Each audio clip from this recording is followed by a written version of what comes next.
I'm a 34-year-old male working as a pilot for a well-known aviation company.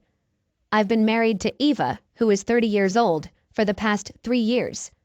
Our paths crossed about 5 years ago at a party, where she was a senior executive in the same company, handling more of a corporate role in the back office. We had a few encounters at office parties before we started dating. Eva was an incredibly attractive, confident, and intelligent woman. As a pilot, I'm constantly surrounded by good-looking people, but what drew me to her was her intelligence. She had a way of keeping me grounded, both figuratively and literally. Maintaining a relationship with a pilot isn't simple due to our irregular work schedules, jet lag, and constant exhaustion. However, Eva was remarkably understanding. Most of my previous relationships were with either cabin crew members or ground staff, and they never lasted long. Eva brought a new sense of vitality to my life. That's how our connection grew, and we dated for 2 years before getting married. But things have taken a different turn in these past 2 years. While I don't anticipate married life to be as thrilling as the dating phase, it should still be a source of happiness. Otherwise, what's the point of being married? Over the last several months, I've observed a shift in Eva's behavior. It's possible that this change was underway for a while, but I've only recently started noticing it.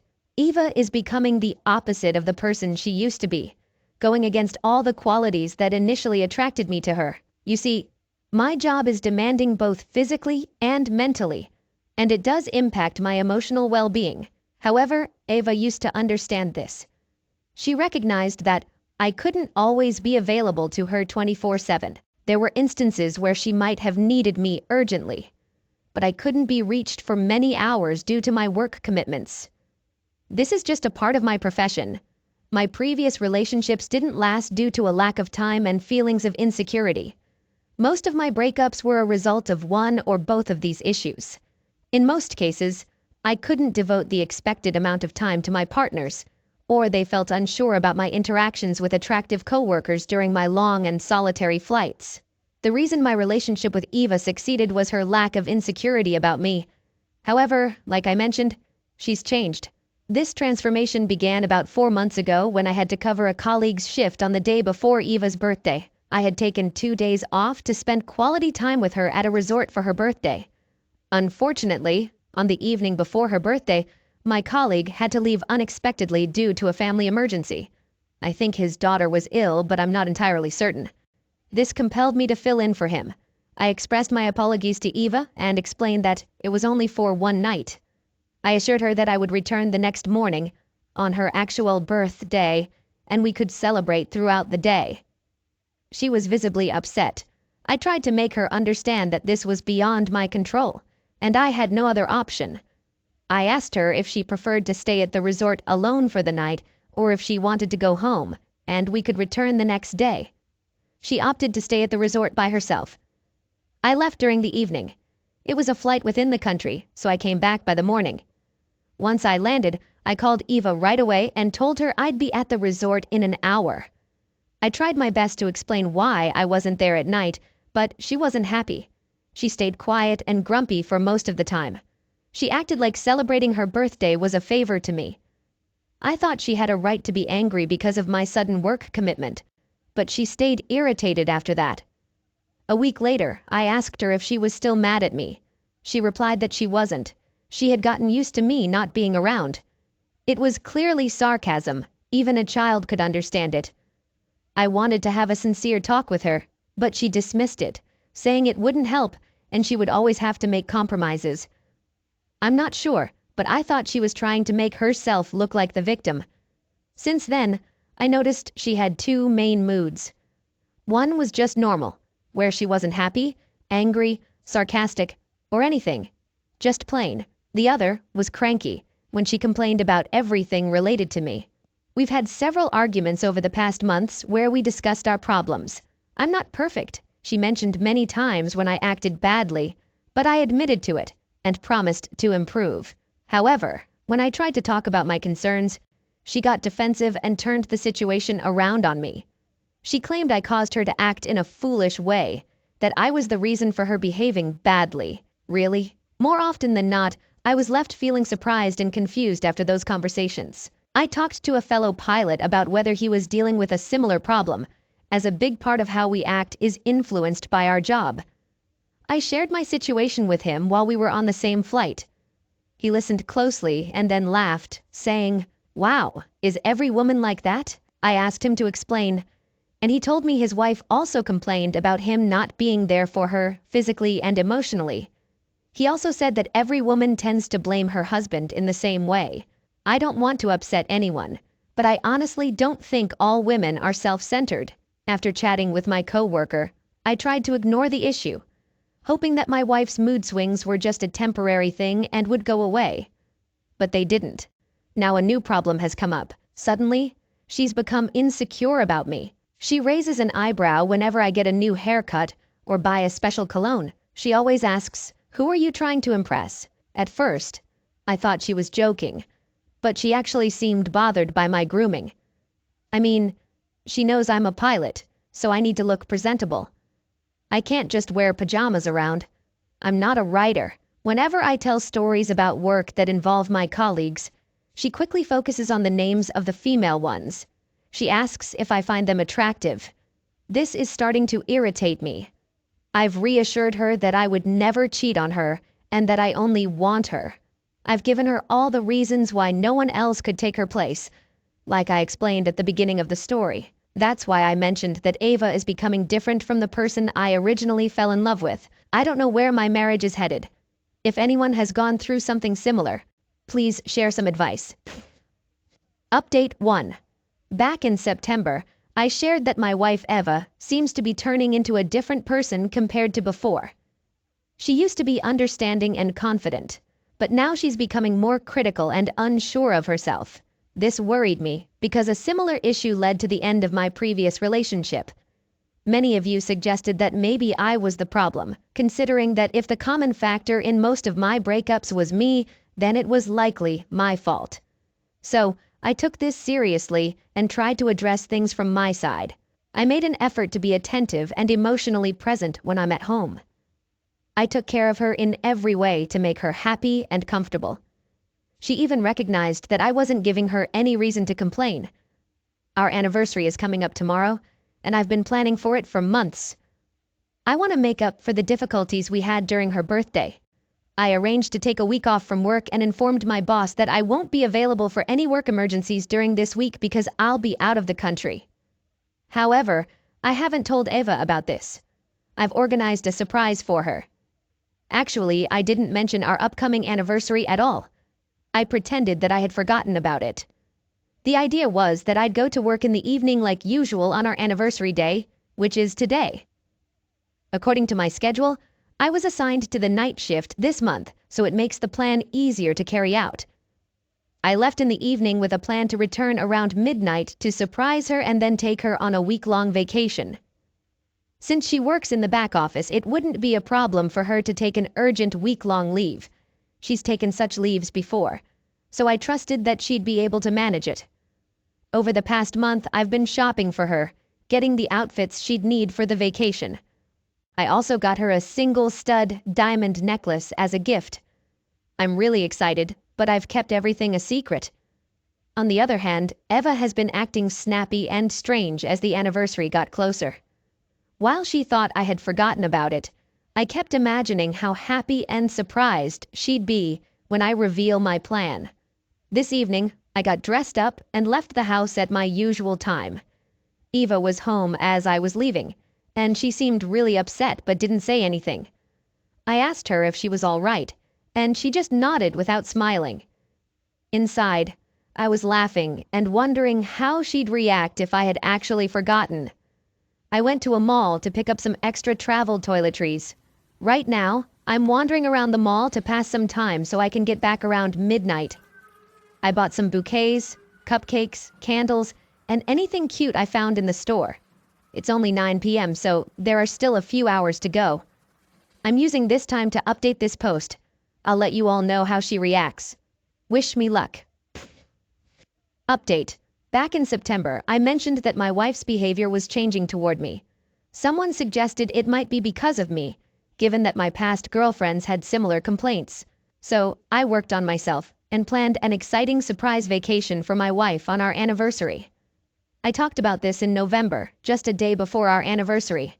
I provided a link if anyone wants to read the whole story. As I planned, I left the mall around 10:30 p.m. When I got home, I used my key to quietly enter the house and surprise Eva. I could tell she was talking to someone in the living room as I came in. I assumed she might be on the phone complaining about me forgetting her birthday. When I went into the room to surprise her with cakes and bouquets, I found her completely undressed. Yes, she shocked me beyond words. I was completely stunned. And she seemed just as surprised. For a moment, I thought she had somehow found out about my plan and set up a surprise of her own. I was almost going to laugh and admit she got me when a man walked out of the bathroom, also undressed. It all happened incredibly fast, and none of us had a chance to say anything. I dropped everything I was holding, confronted the man, and demanded to know who he was. She tried to free him and ran to his side. I gritted my teeth and gave her a look filled with anger. Honestly, I wanted to confront her more intensely, but the man was right in front of me, so I grabbed him. I'm relieved that I didn't confront her harshly, because that would have led to a very different situation. I don't think she would have been able to handle that. I was furious and couldn't control myself. The guy managed to free himself and gave Eva a look, as if she should have made sure everything was prepared before killing him.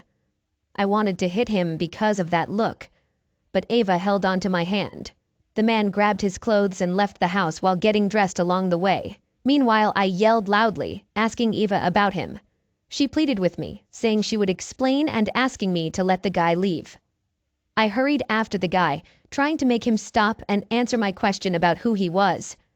He turned around and shouted at me, "I came here because your wife paid my agency. I'm not here for intimacy, okay?"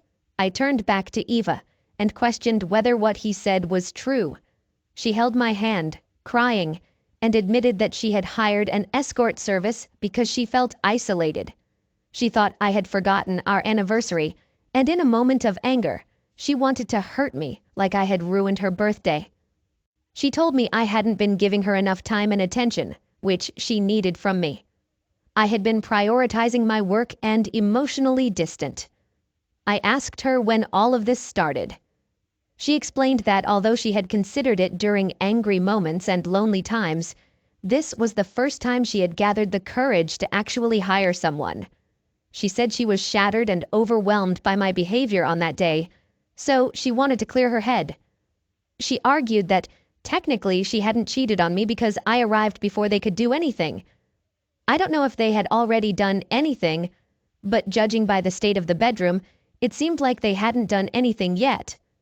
It's been a week since that day, but I'm still struggling to accept the fact that my wife was on the verge of being unfaithful. She assured me she wouldn't do it again. Unfortunately, the anniversary was ruined regardless. I was so down that I didn't even cancel the reservations. I received a call from the airline in the morning because I had done the online check-in but didn't show up.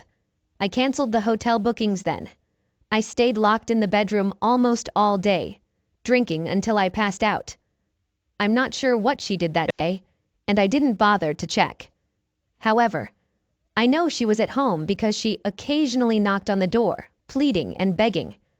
I felt like I'd suffocate if I stayed in that room any longer.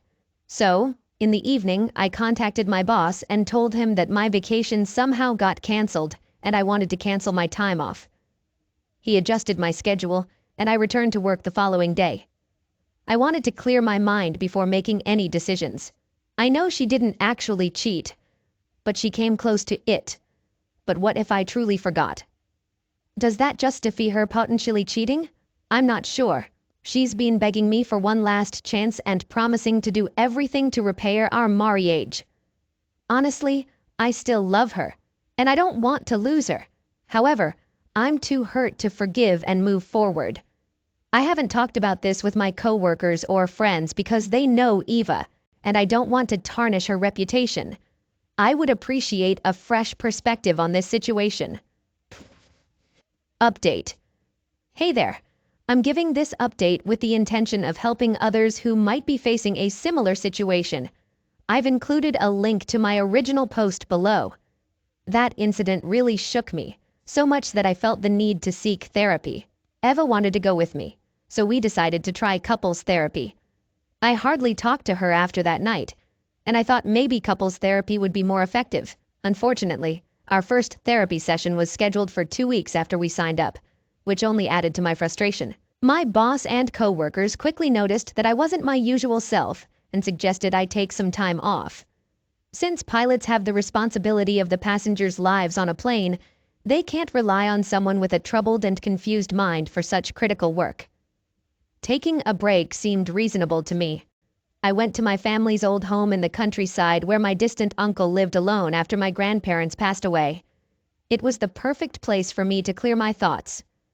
When I was leaving with my packed bags, Eva held my hand and asked where I was going. I just ignored her and didn't say anything. I returned home on the day of our therapy appointment. Those 15 days surrounded by nature and the first therapy session did offer some help. The therapist suggested that we live separately for the time being because Eva's presence only angered me and prevented any progress. Eva started complaining that she had nowhere to go except her parents' house, which she didn't want to do because she didn't want her parents to realize our marriage was in trouble.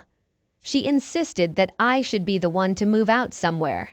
Since I wanted to get away from her and her negative presence, I rented a shared living space. In the next meeting, I came in with a clearer head, but Eva was really upset. She told me that being by herself was breaking her mentally and asked me to come back. I wasn't ready, so I said no. She vowed to fix things and make our relationship better, but I held back. Our counselor stepped in, asking Eva about her feelings. Eva shared that she feels lost when alone. She always wanted someone around, which is why she never stayed alone. The counselor then asked if I'd think about moving in with her. I stood firm, saying I needed more personal space. At that point, Eva got really mad and said she felt I was always stubborn and only thought about myself. In her anger, she confessed that once, on her birthday when I had to rush to work, she felt unimportant to me. That's why she ended up with a guy staying in a nearby room. From that day, she decided to focus on her own happiness, just like I did. She started having numerous one-night stands, both paid and not. When the therapist asked if she felt bad about it, she said at first she did, but then she'd remember how I did things my way, and she felt she deserved the same. When the therapist asked if this made her happy, she said it didn't necessarily, but it did make her feel less alone. She also thought that since I worked with many attractive women, I might be cheating too. That, I believe, is when her insecurities began. I was initially furious with her revelation, but I calmed down as the therapist talked to her. I sat there quietly, feeling a bit sorry for her deep down. I wasn't sure if she was genuinely depressed or just using that as an excuse for her actions. After she spoke, I told her that I wanted to split up. I couldn't be with someone who cheated, no matter the reason. Just because some jobs are more time-consuming than a regular 9-to-5 doesn't mean the other person should cheat. If that were true, every wife of a soldier, sailor, or naval officer would do the same. When Eva heard my decision, she was devastated and pleaded for another chance, swearing she'd do anything to save our marriage. But I couldn't get past it. It might sound harsh, but I can't be with someone who betrayed me, especially when she tried to say I might have done the same. After the session, I contacted her parents because she was beyond upset and not accepting my decision. I told her I wouldn't tell everyone the real reason we were splitting. That's the most I could do for her. Her parents came quickly. I told them we were breaking up because my job hours didn't mesh well with our relationship. They were stunned since they thought we were happy together. But seeing Eva so upset, they figured she might not agree. When her dad asked her if she was okay with my explanation, she surprisingly said, no. She expressed wanting to stay together and fix things. I was in shock. Her parents looked surprised at me and mentioned that it was a decision they both agreed on when she wanted to stay married. I informed them that she had an issue with my work hours, and it was evident we couldn't find a solution until I retired. They found it very simple to propose that I switch careers or take a different job. Seriously? I might have thought about it if we had discussed this before she cheated. But now, I can't abandon my profession just because she cheated, right? I had no option except to be honest with them. Her father got nervous and accused me of making up the story to get rid of his daughter. I emphasized that Eva needed to speak out, or I'd have to bring in legal measures and involve the therapist. Eventually, she spoke up, and, like usual, she pointed the blame at me, saying it was because of my selfishness and emotional distance that she felt forced to do it. Her father asked her mother to pack Eva's things, but didn't say anything to me afterward.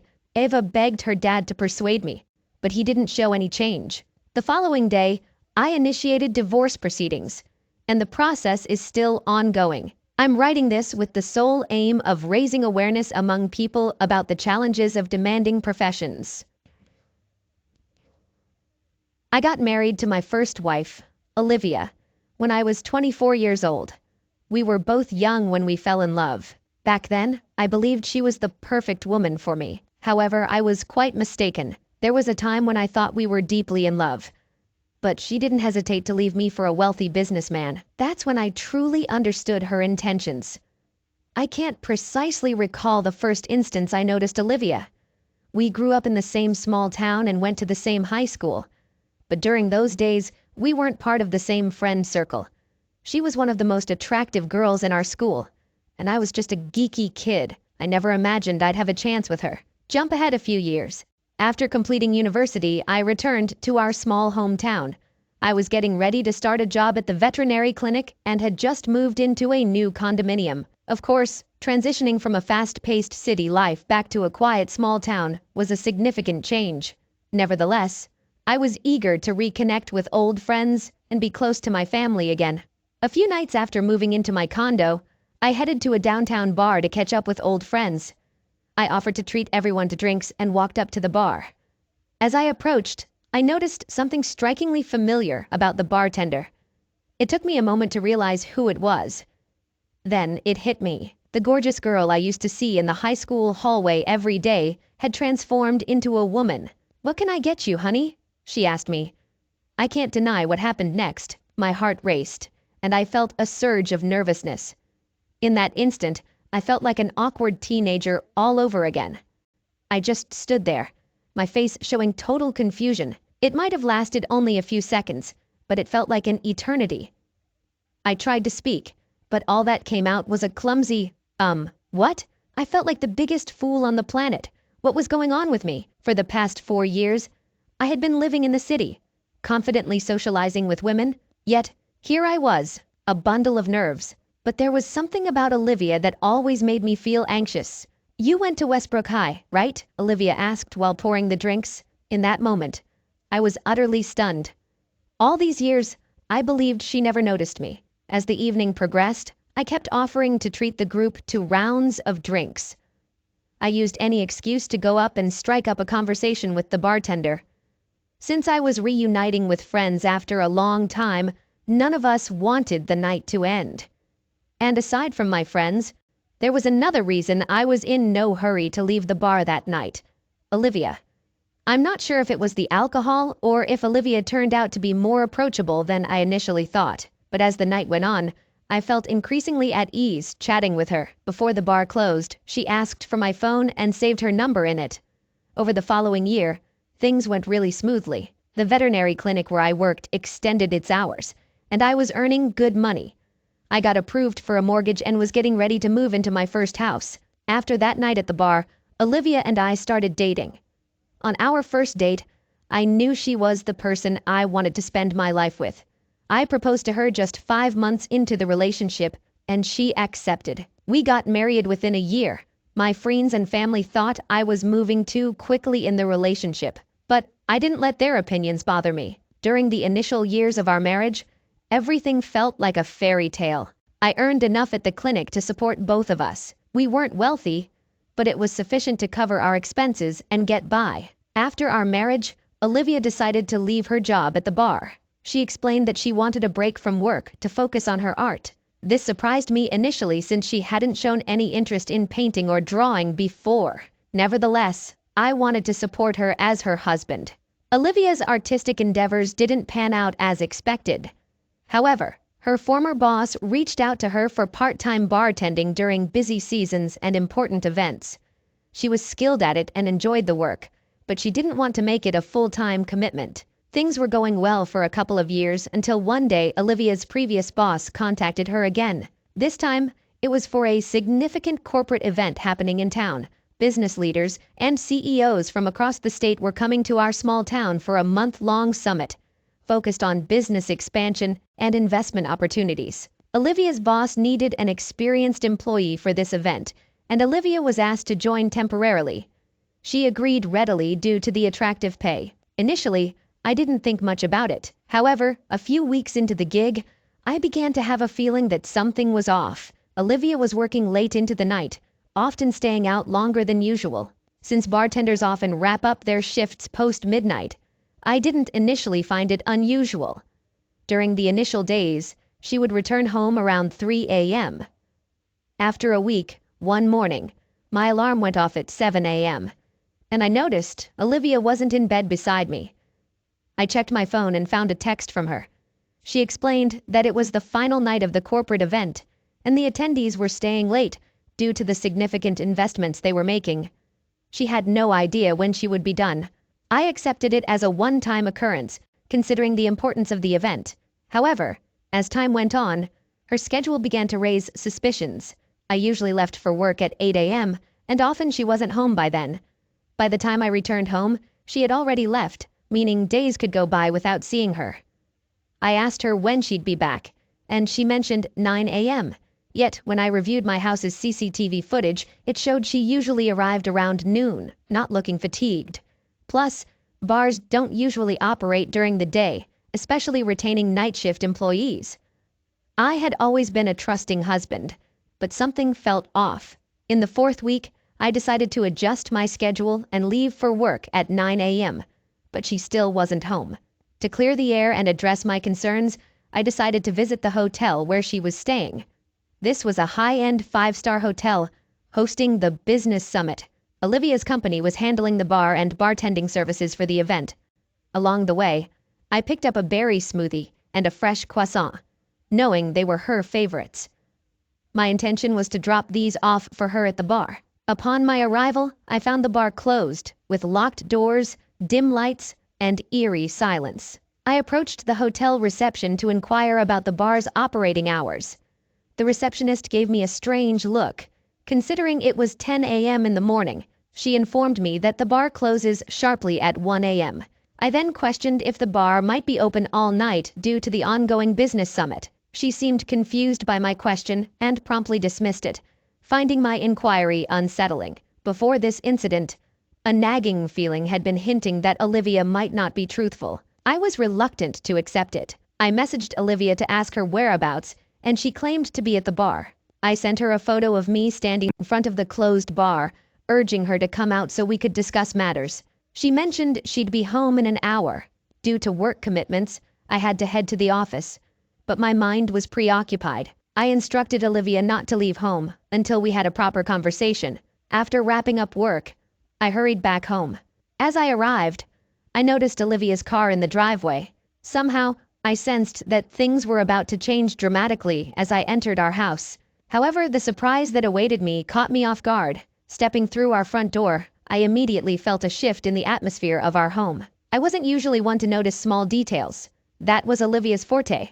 Yet, something felt amiss. Olivia sat at the kitchen table, her demeanor rigid and uneasy. Her expression held the weight of undisclosed news. And then, my gaze shifted to the 3 packed suitcases behind her. At first, she remained silent, which made me extremely uneasy. I couldn't tell if she was struggling to find the right words, or if she expected me to initiate the conversation. Each passing moment felt excruciatingly long, as I questioned her about the packed suitcases. Her tearful reaction began when I asked her about them.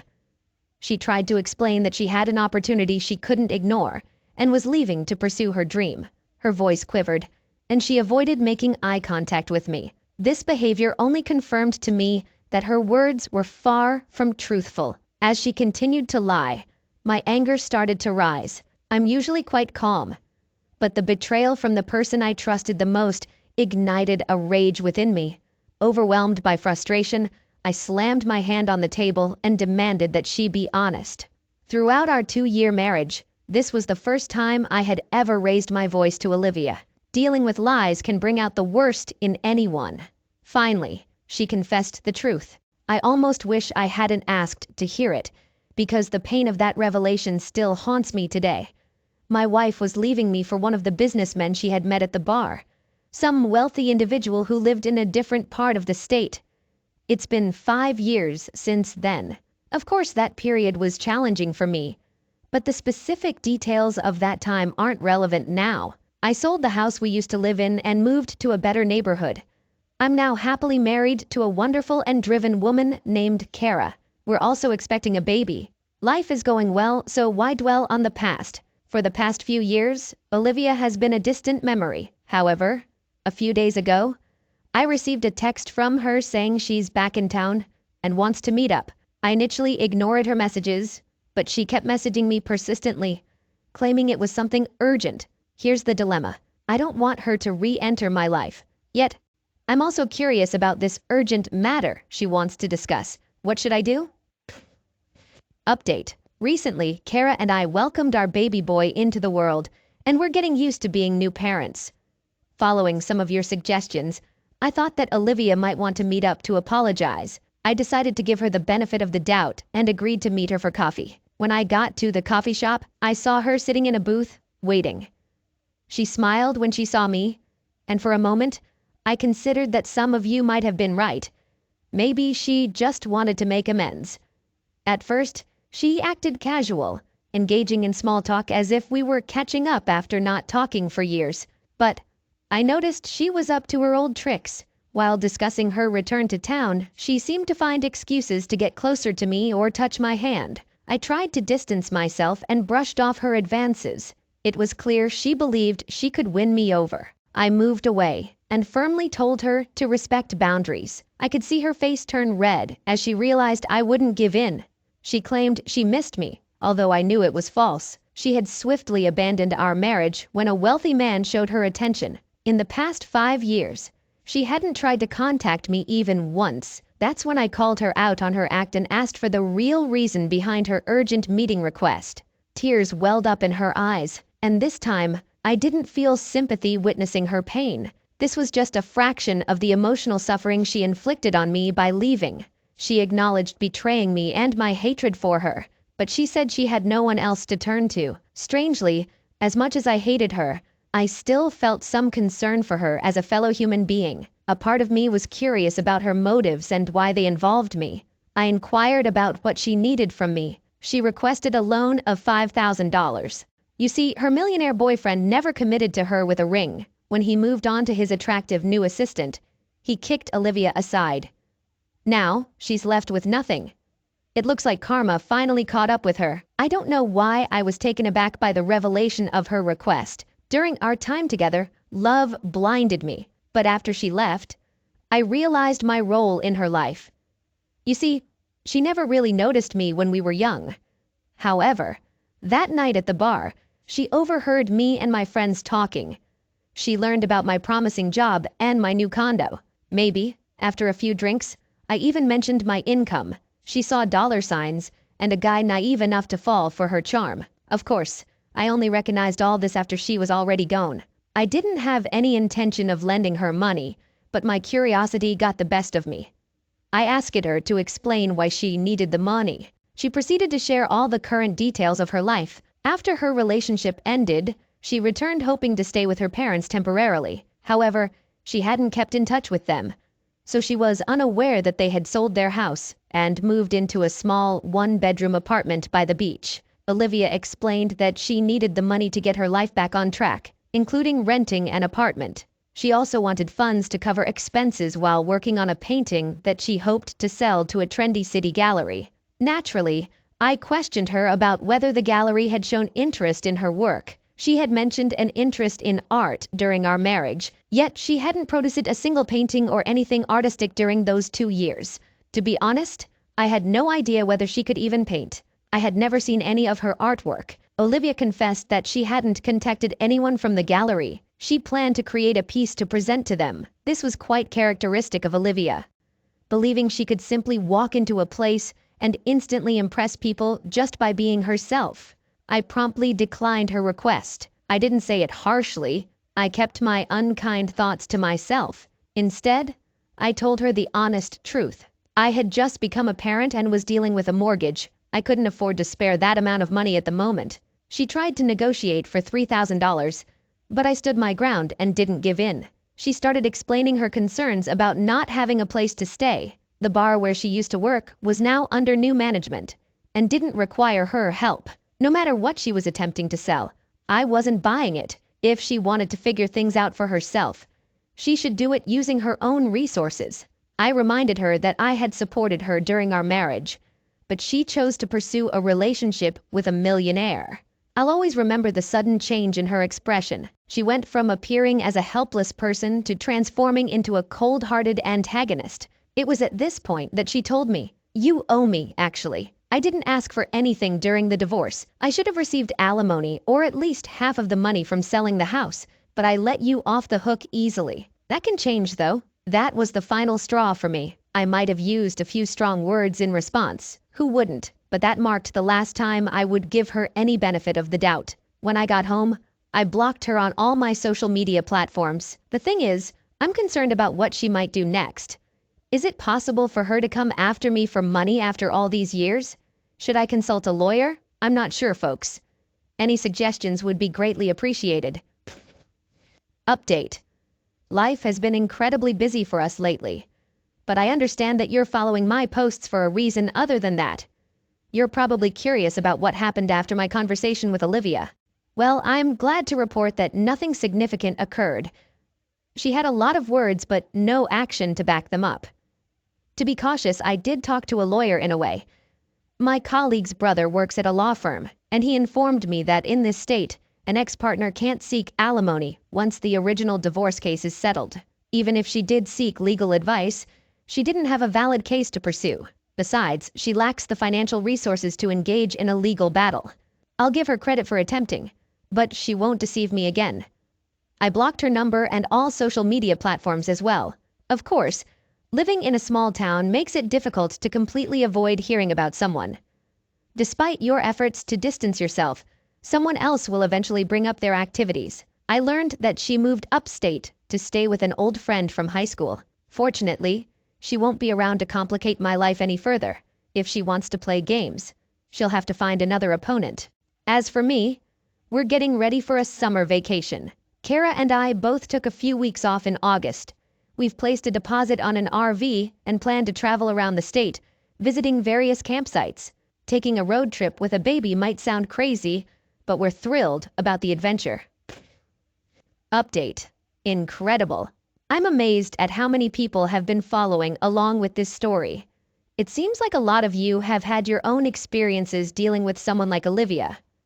I was pretty much done with sharing updates after my last post, but something interesting happened that I thought you all might want to hear about. Remember when I mentioned our plan for a road trip in the RV? Well, we've been traveling around the state for the past 3 weeks, exploring different places. I was pleasantly surprised by how well our baby handled the journey. On our way back home, we stopped at a diner near the highway. It didn't look very fancy from the outside, but it was convenient.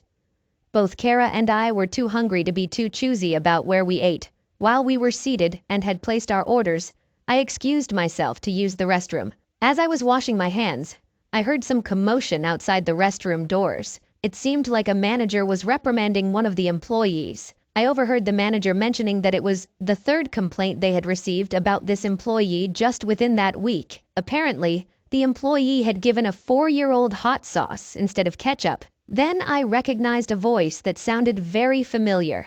I couldn't quite place how I knew it. It turned out to be Olivia, apologizing to the manager and promising to improve her behavior as a last chance. Normally, I would have stayed in the restroom until the conversation ended. It's not fair to add more embarrassment to an employee already getting scolded by their boss. But this was something I was curious to witness. While drying my hands, I could hear her manager criticizing her for being irresponsible and lazy. He gave her a stern warning about leaving her section unattended and untidy, emphasizing it was her final chance. Just as I was exiting the restroom and stepping into the hallway of the restaurant, Her manager was telling her that this was her last warning and any more mistakes would cost her the job. The expression on her face at that moment is something I'll always remember. I'm sure I was the last person she wanted to see when her manager delivered those words. I didn't say anything to her. However, her manager seemed a bit embarrassed that a customer overheard his conversation. He came to our table, apologized, and offered Kara and me a free dessert. Honestly, I didn't expect much from that little diner, but getting free pie and witnessing my ex-wife facing consequences for her actions made it worthwhile. I'll definitely leave that place a positive review later on. I guess this will be the final update regarding Olivia.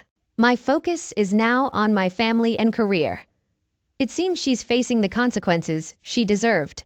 This story starts with me and my wife being happily married. We have 2 wonderful daughters, aged 13 and 10, and we had what I believed was a pretty healthy relationship. However, at some point, things started to feel strange.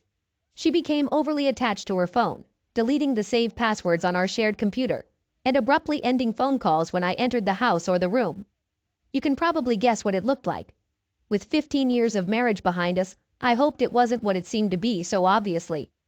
One day when my wife told me she was going to spend time with the girls, I decided to follow her. As expected, I found her driving to a hotel to meet with someone I'll call Peter. It was more than just a gut punch. I cried for a whole hour without stopping. Once I was done wallowing in self-pity, I thought about getting even. Various scenarios involving me aggressively confronting Peter crossed my mind. However, I eventually opted for a more civil and legal approach, but just barely. So, the first step of my plan was to gather evidence. Instead of hiring a private investigator, I came up with a better idea. While my wife was at work and the kids were at school, I installed some small hidden cameras and microphones that I had purchased. I even managed to set one up perfectly overlooking our bed due to our bedroom setup. However, I made sure not to use them while I was at home. After a few days, I suggested to my wife that the weekend after next, I should take the girls on a trip to a place I won't disclose, and we could spend a night there too. It's worth mentioning that due to her demanding and often exhausting job, and our different interests and talents, I had always been the main caregiver. I took on the role of cooking and played a more active part in raising the girls, showing them a lot of patience and attention without spoiling them. So, it wasn't unusual for me to take the girls on a trip alone. This detail will become important later in the story. Over the next 2 weeks, I got everything in order and contacted a lawyer to create a separation agreement that would grant me residence and custody. Finally, I went on the trip, trying not to reveal anything to the girls, and waited to see if Peter and my wife would fall into the trap. When I came back, I reviewed the recordings from the weekend, and indeed, it was a 36-hour closeness fest. When they weren't ducking, their conversation was even more intriguing. I learned that Peter had a wife, but I'll share more about her later.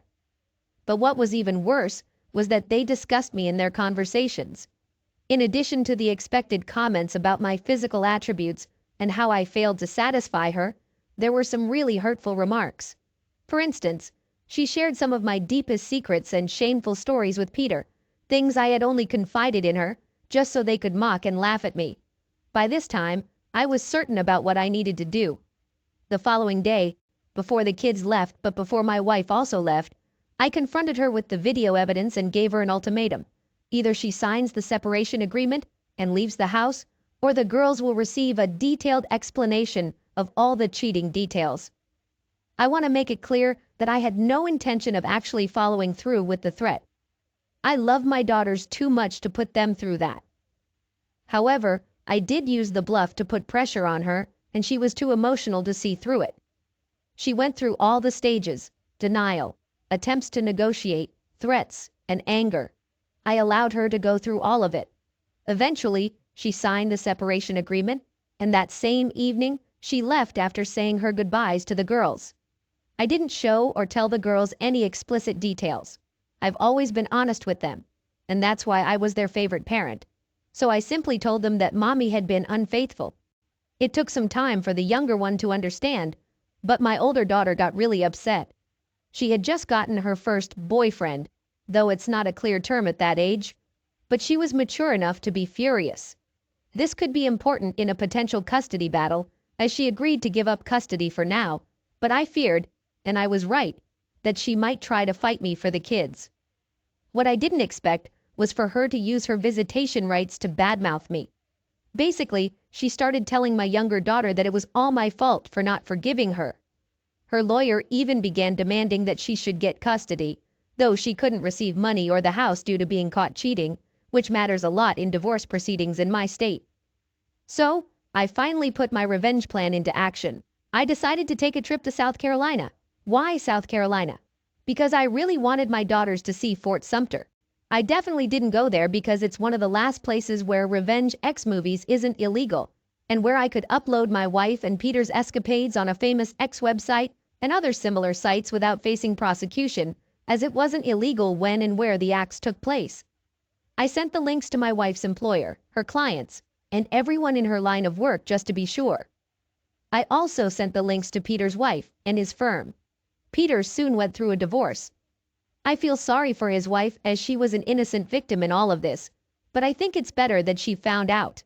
As for my wife, this was the end of any chance to get custody. She soon got fired from her job of 8 years. While the Revenge X video part was a mean move, it couldn't be prosecuted in South Carolina, so it only reflected negatively on my personality in court. However, my wife's unemployment, being blacklisted in her profession due to being on an X website, and the girls, especially my older daughter influencing the younger, stating they wanted to stay with me, made it clear who would get custody. Since she was unemployed, I received no alimony, but I make enough money to support both me and the girls, and I can handle a full-time job while caring for them, as they are old enough to allow me to do so. Several months later, my wife is still unemployed, though I'm not sure if it's because of her movie or the virus situation. The girls are growing up just fine, and they don't seem to mind not seeing their mother. The last time I communicated with my ex-wife was on Facebook, where she told me how I ruined her life and her relationship with her daughters, but honestly, I think she earned it. I'm a 40-year-old woman, and my husband is 42. We got married when I was 22, and he was 23. So far, our marriage has been great. We have a 12-year-old daughter and a 14-year-old son together. However, recently, I've been having a strange feeling that my husband might be in love with my sister. Just to provide some background, my sister, who is 43, has always disliked me. Even though she was our parents' favorite while we were growing up, she held this hatred towards me and always took away things I loved. For example, when I was younger, I enjoyed playing soccer and was good at it. When my sister found out, she also started playing soccer, but she wasn't better than me, not to brag. One day my sister injured her ankles, and somehow she blamed me for it. She told our parents, who believed her because she was their favorite. As a result, they banned me from playing soccer ever again, even though it wasn't my fault. Additionally, she took my first boyfriend and bullied me at school, but I didn't speak up and mostly kept to myself. Now, recently I had this feeling that my husband might be in love with my sister. When she got divorced, she immediately called my husband, and he went to her without any hesitation. It's always been like this. Whenever she needs him, he's there for her without a second thought. About 2 months ago, our 12-year-old daughter broke her arm, and both my husband and I went to the hospital with her while our son was at his friend's place. When we got back home, my daughter asked if she could have McDonald's, so I went out to get it for her since she really wanted it. She also wanted her dad to stay with her, as she's always been close to him. When I returned home with the food, I saw my husband leaving with our daughter crying and pleading for him to stay. I rushed over to find out what was going on, and he told me he was going to my sister's because she wasn't feeling well. I was upset and asked why he was going there when our daughter had just broken her arm. He only replied that his sister needed him and left. This made me extremely angry, so I packed bags for myself, my daughter, and my son, and we went to stay at my aunt's place. She was the only family member who agreed that my sister was difficult, so I spent much of my childhood with her. 2 days later, I had to return home because I forgot my work computer. When I got there, I was shocked by what I saw. My husband and my sister were on the couch in our family home, engaged in something they shouldn't have been doing. As soon as they saw me, they hurriedly dressed up, and my husband rushed towards me, insisting that it wasn't what it appeared to be, and that it was all a big misunderstanding. I yelled back at him, asking how he could betray me like this, and if I didn't matter to him, and I yelled that I wanted a divorce, and then I left. After reaching my aunt's place, I went straight to the room where I was staying and couldn't hold back my tears. I feel lost and don't know what to do next. Despite asking my aunt not to, she's already told our parents and many family members about the situation, which makes me both upset and relieved, as I didn't have the courage to do it myself. My husband and sister have been sending me a lot of text messages, but I've been ignoring them. I'm really unsure about how to break this news to my kids. Update. One part of me was feeling sad and considering forgiving my husband for the sake of our kids, but the other part was filled with anger and wanted revenge. I explained to my children that things weren't going well at work, which was the reason for my sadness, and they believed it because I still couldn't bring myself to tell them about their father. I didn't mention this in the previous post, but my sister and her ex-husband, who was really attractive and a genuinely nice person, I'm sorry but it's the truth, got divorced because she had been mentally offending him throughout their entire relationship, and it had recently escalated to physical offense. That's when he had enough and decided to divorce her. Because of who she is, she fabricated a lie, claiming that her husband was the one being offensive and other untrue things. I got in touch with her ex-husband to have a conversation and asked if he wanted to seek revenge. He agreed, and we made arrangements to meet at a public cafe. During our talk, we discussed how offensive she had been and how he also suspected she had feelings for my husband. I shared what I had witnessed, and together we decided to begin our revenge plan. We began by reporting my sister to the police for the offense. At first, the officer was doubtful, but there was evidence, including a bruise she left on him and threatening texts she sent. The police said they would pursue the case and advised us to hire a lawyer before sending us home. Following that, I withdrew all the money from our joint account and moved it to my own. Since I owned the house, my plan was to evict him. I then hired a lawyer and initiated the divorce process. I knew it would be a tough and lengthy battle, but I was determined to do whatever it took to escape from this terrible man. A few days later, I sat my kids down and shared everything with them. My son was really angry, but my daughter didn't believe me at all. She accused me of lying, and I reassured her that even though she thought that, I wouldn't prevent her from seeing her dad. Later that same day, I arrived home from work to find my parents, my husband's parents, and my aunt all gathered together at her house. I had no idea this was happening. It turned out my aunt had reached her breaking point with my sister and decided to spill the beans to the whole family about what I had witnessed. She also revealed that my sister had been in and out of jail, and my aunt was the one who bailed her out each time. My parents were really angry and started shouting, expressing their disappointment in her. My mom even slapped her tightly and said they never wanted to see her again. Regarding my husband's parents, they expressed their disbelief, saying they never imagined he could stoop so low, especially considering his mom raised him as a single mom before meeting his stepdad, whom he referred to as his dad. Then, my daughter stood up and yelled at her dad, expressing her strong dislike for him and declaring that she never wanted to see him again. She ran upstairs to the room she shared with her brother at my aunt's house and slammed the door behind her. My son gave his dad a look of disappointment and then followed his sister upstairs. My husband knelt before me, begging for forgiveness. I gave him 2 days to pack his things and leave the house, warning that I'd call the cops if he didn't comply. He started sobbing, pleading that he had nowhere else to go. His parents had made it clear he wasn't welcome back there. I remained firm, expressing my desire for a divorce. Eventually, he agreed and left with teary eyes. 2 days later, I returned home with my kids. They hadn't been to school since our conversation and were finding it tough, especially my daughter. I sat them down and held them in my arms, assuring them that we were strong and would overcome this challenge together, no matter what. I promised to always be there for them. They both broke down in tears, and we stayed like that until they fell asleep. Later, I woke them up and took them to their beds, then went downstairs and had a breakdown of my own. I knew I couldn't let my kids see how much this was affecting me. I had to stay strong for them. I heard the doorbell ring, thinking it was my ex-husband, but it turned out to be my sister's ex-husband who came to visit. He comforted me with a hug as I cried, expressing how overwhelmed I felt about handling everything on my own. He stayed the night, and when I woke up, he had made breakfast for me and my kids, and they seemed to enjoy his company. He asked if they wanted to go somewhere special, and they were unsure, but he convinced them, and they eventually agreed, hurrying off to get ready.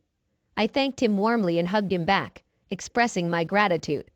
For clarity, my sister's ex has always been close with my kids. After they left, I called my lawyer and had a conversation before meeting with them. When I returned home, what I saw almost made me cry. I noticed that Thomas had ordered their favorite takeout and was sitting on the sofa, eating it, while my daughter snuggled up next to him, with red eyes from crying. Quietly, I took off my shoes and jacket and entered the living room, wearing a big smile on my face. My son rushed to me, giving me a big hug, and then we all sat down together to enjoy the night. Afterwards, I had a conversation with my kids, and we agreed to start seeing a therapist. Thomas was supportive and encouraged them to give it a try since he was already seeing one himself. My husband has been bombarding my phone with texts and calls, but I decided to block him. That's the latest update. If anything changes, I'll let you all know. Since then, my kids haven't spoken to their dad, and I also cut off contact with my parents. I also got tested for STDs and the results came back negative. Update. My daughter is doing her best, and by that I mean there are times when she comes to either me or Thomas crying about how much she hates her dad. On other occasions, she goes to her dad seeking comfort. I don't hold it against her, and I never will. It's heartbreaking to see her suffer so much. All she wants is for our family to be together again, but I know it's not possible because the damage has already been done. Sometimes she has episodes where she becomes emotionally overwhelmed and seems disconnected from what's happening around her. Occasionally, she slips up and calls Thomas dad, which isn't a bad thing. But I could never date my sister's ex, no matter how terrible she may be. It's just something I can't do. Regarding my son, he has been emotionally closed off. I sometimes find him crying alone at night, and I go to comfort him with a hug. We talk, and I stay with him until he falls asleep. This is the only way I can truly understand how he feels because he rarely communicates with me, no matter how much I try. As for my ex, he completely ended things with my sister and hasn't spoken to her since. He found a well-paying job after getting fired from his dad's company, and he now lives in a nice house. It turns out he had been saving money just in case I found out about his affair with my sister. My daughter informs me about all of this, but I never pressure her. She wants me to know what's happening in his life. My son doesn't talk to his father and doesn't visit him, and I won't force him to. My ex has been trying to contact me and sends flowers and gifts. I accept them because I don't want to waste things. Despite everything, I still love him. And it's not easy to let go of those feelings. Based on what I've heard, my sister is living in her car and working at a very low-paying job. I want to clarify that if she becomes homeless, I'll help her because I can't bear to see her on the streets, especially knowing how dangerous our town can be at night. Thomas has been a tremendous support for all of us, and he's just wonderful in every way. One more thing about Thomas is that he discovered he is bi and started dating a guy named Logan not too long ago. Logan has also been a great help, and my kids adore both of them. While my son fully loves them, my daughter is growing closer to them every day. I met this guy, and we've been talking and working out together a lot. He ignites the same spark in me that my ex used to when we were dating. I'm not saying I'll start dating him, but he brings me a lot of happiness. I haven't told my kids about him yet. That's all for now, and I'll keep you updated if anything else happens. Thank you all so much for the love and support. It means the world to me, and I love you all so much. Hey everyone, I posted an update not too long ago, and 2 things that received a lot of attention were 1. Me accepting gifts from my ex, and 2. Helping my sister in the future. Let me address the first one. I don't throw away the gifts from him because I don't like wasting things that are perfectly fine. Thomas came up with a good idea, suggesting that I could donate the gifts to a women's shelter or orphanage. He usually gives me flowers, teddy bears, or jewelry, which I won't use, so I'll be giving them away to others who might appreciate them. Regarding helping my sister, I don't mean inviting her to live in my house. Instead, I'm considering giving her financial assistance. In my country, it's really dangerous for women to be alone at night. I'll only help her if my parents don't step in. I know what she did was wrong, but I can't just stand by and watch her face harm or danger. Edit. Don't worry. I would never let that awful person close to my kids especially not Thomas. She ruined her life. And the only thing I'll make sure of is that she keeps her car and nothing else. No contact with us. I wouldn't cause the people around me more trauma than they already have. Regarding my ex, we have no future together, and I'm determined to make sure he understands that. Someone mentioned that my daughter might be saying things to her dad, and I hope she is. I want him to know how much better we're doing without him. As for the money he saved up, I don't want it. I have a well-paying job, and my kids always get what they need when they need it. So, we don't need his help or his tainted money. That was everything for now. Have a wonderful day, you guys. And again, thank you for the support. You have no idea how much you've helped me. I grew up with a single mom because my dad passed away when I was only 2 years old. Throughout most of my life, I focused on my career, and my mom supported me in that pursuit. However, at the age of 20, I met my ex-girlfriend, and we started dating. We were initially colleagues, but she mentioned that she would soon work in a different sector. Later on, she met another guy at her new workplace and claimed to be in love with him while still being in a relationship with me. I only found out about her infidelity when she admitted to having closeness with him after a girls' night out with her friends. I immediately broke up with her and asked her to leave. A few hours later, while trying to process what happened, my mom called me and started shouting, saying that she hadn't raised me to act like this. I was confused and asked her what she meant. She told me that my ex-girlfriend had accused me of cheating on her and claimed to have proof of it on my phone. I couldn't believe what I was hearing. I tried talking to my mother, explaining that the opposite is true, and she was the one who cheated on me, but she didn't believe me. Part of the reason might be that she and my ex-girlfriend genuinely loved each other. I never had an issue with their relationship before. I actually liked how well they got along. However, my mother called me a liar and threatened to disinherit me from her will, not wanting a cheater as a son. She said she never wanted to see me again. Later, my grandparents called me, expressing their disappointment in me and suggesting that I deserve any bad things that may come my way. You know what made it even worse? I discovered that my cheating ex-girlfriend continued to meet with my mom after everything she had done. All of this was incredibly painful for me. The only person who stood by my side was my best friend, and he was really angry with my ex-girlfriend. I talked to him, and he hugged me while I cried in his arms. I know some people might find it unusual for two guys, but his support helped me tremendously in getting through this tough time. 1 year later, when I thought I had moved on, the doorbell rang, and I opened it to find my mom with tears in her eyes. My emotions came rushing back, and I couldn't hold back my tears. I slammed the door shut and angrily asked her what the heck she wanted here. She said she wanted to talk to me and that she was so sorry. After she begged for 15 minutes straight, I finally gave in and opened the door again. She told me that my ex had admitted to cheating when she was drunk. My mom apologized sincerely, realizing that she had failed as a mother by not believing her own child. I told her that I accept her apology, but I don't want to see her right now, and I may never be able to forgive her, even though she begged me to. In the past few months, she has been calling me daily, claiming she just wants to hear my voice. She says she misses me, apologizes again, and asks if I could come over. Her voice always sounds pained, and she constantly expresses her love for me. She knows I might hate her, but she can't bear the thought of that. To be honest, I don't hate her. She's still my mom, but our trust is shattered. I can never fully trust her again because what if I enter another relationship? What if she believes someone else over me again? I appreciate her efforts, but I can't forgive her or even see her right now. I hope she understands that I need time to heal and process everything. Update. After reading many comments yesterday, I decided to meet with my mom today to clear things up. I texted her and she didn't hesitate. She showed up at my door within 15 minutes. Many of you made good points about what I should ask her. Although she called me several times, we rarely had a proper conversation. So when she came over, I sat her down in the living room. There, I asked about my grandparents, her will, and if she's still in contact with my ex.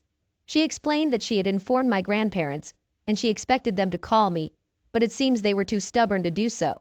She also assured me that I am still in her will. Then she started talking negatively about my ex, claiming that when she found out about the affair, she punched her so hard that my ex lost a few teeth. I find it hard to believe that particular detail, but I thought it was amusing to hear nonetheless. She said she told my ex to duck off and kicked her out of the house. She began apologizing again and expressed that she knows how badly she messed up. She understands that I may never trust her again, but she's determined to do everything she can to make things right. She revealed that her past experiences with infidelity made this a sensitive topic for her, and admitted that she regrets not believing me or listening to my side of the story. I stayed quiet as she explained all of this. Then, I asked her how I could be sure I could trust her now. I questioned what would happen if I faced a similar situation and if she would just abandon me again. She assured me that I have her word, but I replied that her word doesn't mean much because I don't trust her in the first place. She didn't respond adequately to my answer and continued pleading for my forgiveness. I told her that, for now, I can't forgive her, and I might never be able to, but I do see her efforts. If she wants me back in her life, she needs to demonstrate that I can rely on her. She started to tear up, trying to hold back her tears the whole time, but eventually, she couldn't hold it in and broke down crying. In a whimpering voice, she asked if she could at least give me a hug. I agreed to that, and she promised to make things right, no matter what it takes, before she left. While I'm somewhat touched by how much she regrets her actions, I'm really worried about my own reaction to all of this. When she broke down and I saw my own mother crying on the floor, I didn't feel anything. I wasn't sad, angry, or happy, and I couldn't show any empathy for her. It was just too difficult for me. Throughout the year of having no contact with her, I had refused to go to therapy, but maybe it's not too late to consider it now. Update. Hey everyone! Some of you may have been waiting for an update since my last one was 4 months ago, so I've been going to therapy, and I feel much better now. However, that doesn't mean I've forgotten what happened. I have to admit my mom has really improved herself. Last month, when I moved into a new apartment, she immediately agreed to help, even canceling important work appointments to be there for me. She calls me almost every day to check on me, and even brings me lunch at my workplace. She visits me at home just to see me and says she wants to hear my voice. Despite her efforts, I still can't fully trust her, and I'm unsure if I ever will. But I do acknowledge her attempts to make amends. She also spoke to my grandparents, and they apologized, but I don't really care about them. They were still unpleasant even after the truth came out. Some of you might be curious about my ex. The last I heard, she was cheated on by the guy she cheated on me with. He saw her as just a fling. It's just hearsay from my best friend's friends, and honestly, I don't care about her at all. Though, if it's true, it would be some great karma. Today was a significant day for me, and I hope I made the right decision.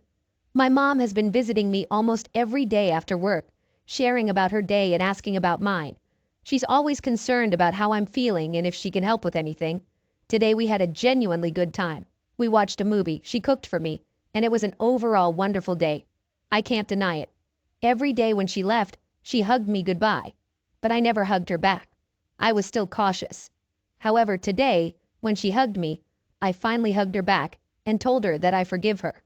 My heart was pounding hard and fast when those words came out. It took a lot of strength for me to say this because I had no idea how she'd react. Just a few months ago, I couldn't have imagined saying those words. At first, she looked surprised, but within seconds, she broke down in tears and hugged me, thanking me repeatedly. I felt a bit lost and didn't know how to respond. She kept expressing her love for me and how proud she is to have me as her son. She acknowledged her terrible mistake in doubting me and feeling awful for ever thinking I could cheat.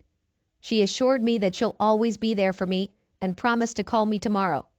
I'm not exaggerating when I say the whole moment felt like a scene from a drama movie, but I'm okay with it. Yes, she made a terrible mistake, but I can't hold on to this unforgiveness forever, especially after witnessing all the efforts she's put into repairing our relationship. This might not be the update some of you wanted to read, but I feel good about it.